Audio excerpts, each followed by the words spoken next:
Welcome to Courtside Talk. It's your boy Matt in the building. We got the NBA MVP ladder week 9 and your co-host Peter Atwell from Storm Fitness in the building. What's up, bro? You already know who it is. It's Mr. Feast to Mr. Beast back at it again. Let's We go. are here going through Let's the NBA go. MVP ladder. Week 9. We want to know who your Himothy of the week is. Let us know who your number one MVP dark horse is in the comment section. All right. Yes, sir. Make sure you like and subscribe to NBA Courtside Talk. All of that. And we are going to get started with the honorable mentions. Let's start off with Devin Booker, who was very hot to start the season. He was in the top 5 of the NBA MVP race, and he recently dropped out of the top 10. What's going on with Booker? Very hot to very not. Yo, this guy is dropping quick. Dropping faster than the Kanye news, man. Holy, things are getting spicy over there. It's getting hot out in Phoenix. Nah, man. I'm reading a lot of things. They're 4-6. They're 4-6 in their last 10. I was at like 1-6 since Kanye exposed CP3 for crushing his wife. It's pretty tough, bro. It's crushing their record. Dog is crushing their record, crushing their chemistry. And D-Book's dropping because of that. Some light-skinned behavior at Bay right there. Yeah, I feel like it's not his fault, though. I feel like they overuse him. Aiden's been in and out of the lineup. Cam Johnson's been out. CP3 was out like 15 games. I think they don't have enough help surrounding him. He has to do a lot of Himothy basketball. You're right. It's like a lot of like back to before the Suns were relevant. You know, Devin Booker was kind of snapping in those L's, and you know, guys like McCall Bridges, they got to step it up and start putting up numbers if they're healthy. If other guys are going to be in and out of the lineup, in and out of Kim Kardashian's cheeks, you know what I'm saying? Moving. Yo, I think Dame Dollar might creep back in this list if the Blazers keep contending, or not contending, but in the playoff mix, and he's dropping 10 threes a game like he's been doing. I could see him definitely be in the top 10. I was gonna say of all the honorable mentions, I would probably say Damian Lillard has got the best chance of getting into cracking that top 5, being just more than a name we talk 100%. about just because he's doing really well. 100%. All right. Moving on to the next 5, we'll briefly mention them. I guess Curry's gonna drop out of this race because of his shoulder injury. Yeah, tough. Yeah, I think realistically, you know, Embiid and Doncic, I think they have the highest chances of actually cracking the top 5 because they're used to being in the top 5. Yeah. And I guess if the Pelicans stay at the top of the West, of course, Zion will start creeping in. But I just feel like Luka and Joel have the best chances of making the top 5. What do you think? I know everybody in this top 10, like 10 through 1, are all doing like historic things we've never seen before. But Luka's kind of got that like that him factor. Yeah, that factor. We haven't seen him win an MVP yet. You know, the team around him is kind of dog water. They kind of got that like when LeBron was the only like relevant player on the Cavs type of feel to it. So I don't know. He's definitely gonna crack back up. Like you saw last week, he was number 3. He dropped to number 6. Okay, tied with Zion, and you know Zion's there because Pelicans are number 1 in the West right now, right? So rightfully so, he's there, and Luka's up there too. So I think Luka could creep back in if the Mavericks start to, you know, actually play better basketball and start winning a little bit more. And that's going to be tough because they're losing players too. So they got to make some moves ASAP Rocky. So not just they can win, but Luka can push back up into that top 3. Yeah. And I think Joel Embiid, he's like, you know, he's been putting up monster games. So I could definitely see him going in the top 5 as well. Moving on to number 5. I was going to say no love for Anthony Davis. He's been snapping. He's been snapping, but I can't take him or LeBron serious for this race just because when we're speaking about like the top 5, like I just feel like they're going to give you an edge every week that Anthony Davis can't keep up. Yeah. Yeah, I agree. Hey, you know that little run he just went on? If he plays like that Yeah. for the rest of the season, sure, he's gonna be in this race. But the I real, think I think if he plays like that for the rest of the season, he'll be at 5. I don't think he'll. I don't think you. I mean, he's I been think if he. snapping. Like it's worth being like, even top three the way he's been snapping. But again, the question is it sustainable? Can he do it night in and night out? And I don't think so. Where the Lakers are at right now. Right. Let's All right. creep back up to the guys jumping. Yes, sir. Number 5, Kevin Durant, who's averaging a crazy 30 points a game, 7 rebounds, almost 6 assists. This guy is playing top tier basketball. He's definitely in his prime. What do you think of how KD's been playing? Yo, I love the way he's playing. And for me, it's just like I just know that he's villainized and the media is just so done with him, and they're kind of all the things he says and he puts out there for himself kind of puts a bad taste in voters' mouth. And it's gonna be tough for him to win the MVP, even if he's doing those type of MVP things. I think the record has been great for the Brooklyn Nets, but it's kind of just like the same reason why even KD's fans want him to put a shoe in his mouth, because now like it's gonna be tough for him to get those awards when you're kind of screwing around with the guys voted for you. Yeah, for sure. I think at the end of the day, with Kyrie being back and them clicking together, and I think they're on like a 9-game winning streak, something crazy like that.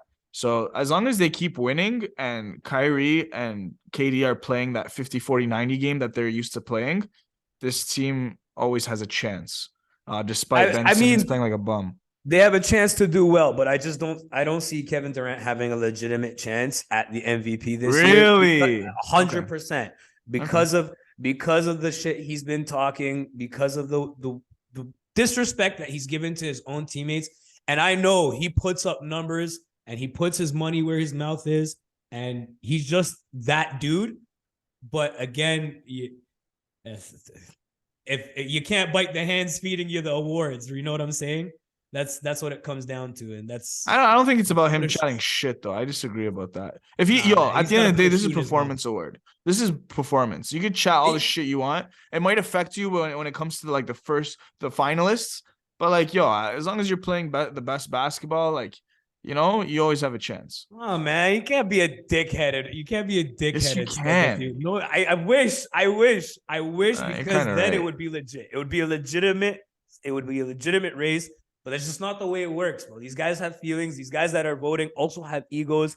They get, Kevin Durant is like, yo, everybody shut up. You guys are less than me. And I get that. On the court, you're the best in the world. Everybody is like that, but these guys got to vote for you to get MVP. Valid point. All right, let's move on to number 4. Probably the most exciting player in the NBA, Ja Morant, who, he's been in and out of the lineup a little bit, but, this team keeps winning. He was at number 5. He's coming in number 4. He is someone who's a little underrated. I don't think people think Ja Morant when they think of the MVP award, but his play is so loud and speaks so much volumes. We can't ignore him on this race. What do you think of Ja Morant?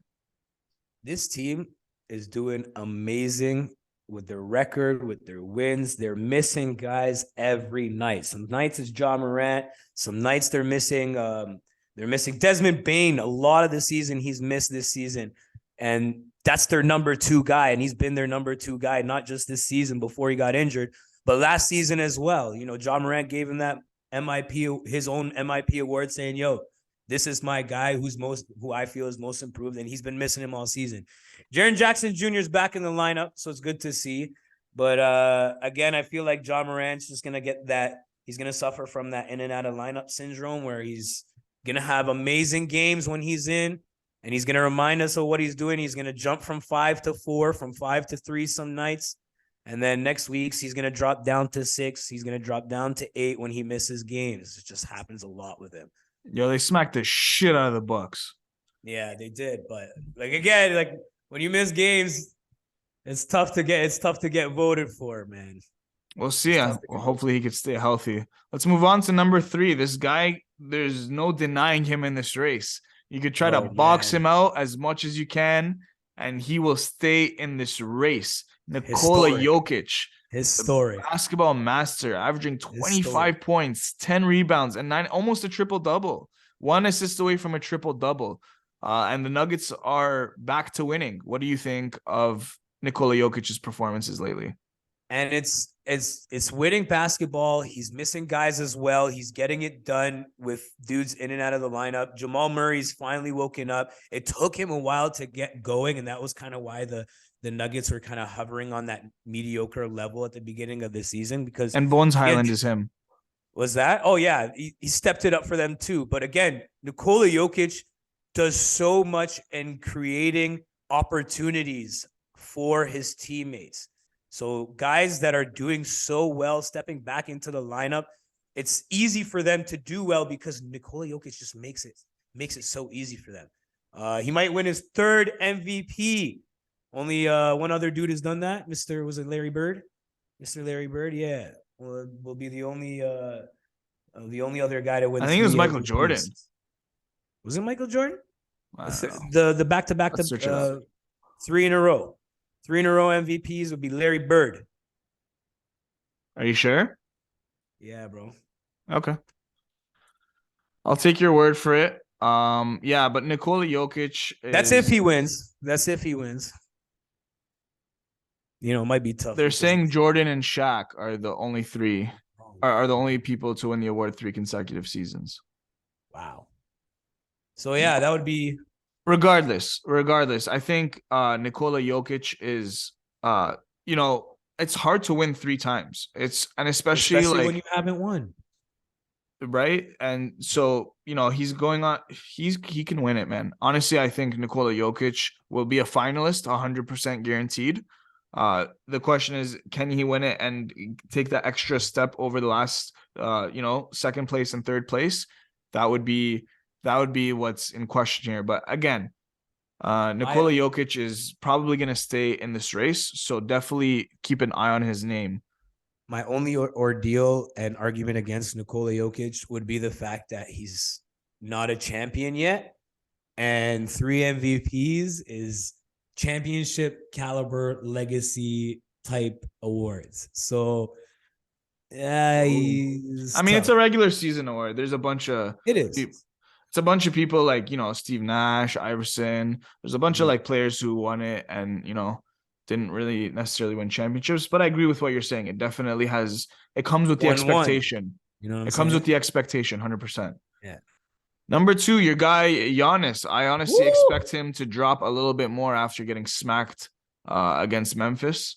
That was pretty disappointing. Even on his worst days, he's still that guy, bro. He's still that guy. He's been amazing lately with scoring 30 points a game for the last couple games.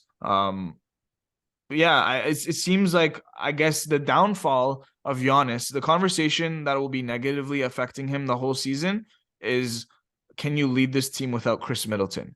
Because at the end of the day, when you have won MVPs before, the expectation of you is higher than the players who haven't won, right? They want you to bring something more to the table. Same thing as Jokic, same thing as anyone who's won it before. LeBron, there's just a higher expectation. Can you bring something new to the table?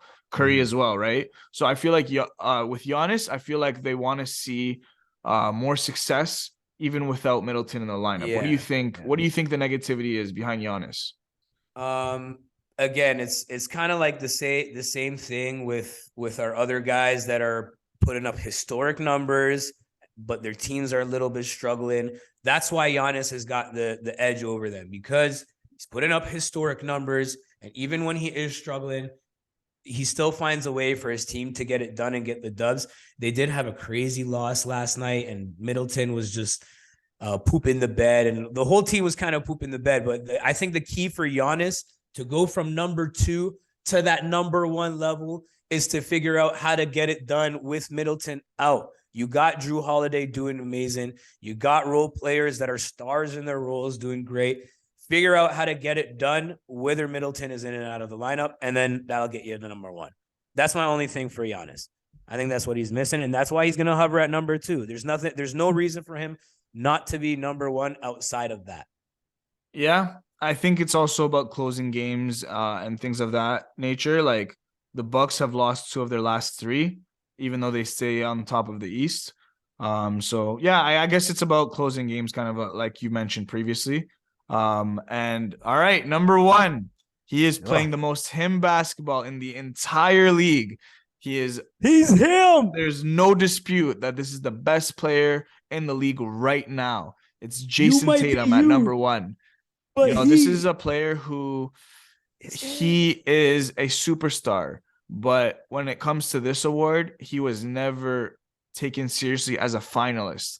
But with how the Celtics have been dominating, it's hard to ignore how impressive a lot of his 40-point games is and how much he's involving the teammates he has with him and Jaylen Brown being one of the best 1-2 punches in the league. So tell me about Jayson Tatum. I know you're high on him. Rest in peace, but this dude reminds me of my boy Kobe, dog. This guy is a light-skinned Kobe Bryant, and he is on a mission. When he hits the court, it is just blinders. I have one job, and it is to make sure that I bury this team because I need to do that every night to get to this chip. He's on a mission, bro. It's no smiling. It's no fun and games. It's just quick dap ups. When we're up 20, all right, I'm gonna sit down. I'm gonna take this rest, bro. There's no slick stuff. It's just straight footwork and buckets every time he gets the ball, and he's really leading this team. He's playmaking, and that was one of the biggest missing factors as to why the Celtics were struggling. Is why they struggled in the finals. They didn't have that. They didn't have that star player to, when I'm getting double tripled, I'm gonna find my guy. Get it to him, get it to the next guy, the hockey assist. He's willing to make the hockey pass now. He's willing to make that pass-to-pass assist. And that's super important for your stars to do so that you can get it done against those triple teams. Yeah, absolutely. And Boston seems to be, doing really, really well when he takes over at the end of games. So it's not only, like you said, the playmaking that's different, but the way he's closing games, he's a bit more dominant than previous seasons. So rightfully so. I think Jayson Tatum is going to stay in this conversation so as long as he's being dominant and leading the Celtics to, number 1, number 2 seed in the East. All right, this is the NBA MVP ladder week 9. If you're still watching, thank you. Make sure you like, subscribe. You're him if you're still watching. You're him if you're still watching. We appreciate you. Look out for week 10 NBA power rankings coming soon, and we out. Ouch, yeah. Good job.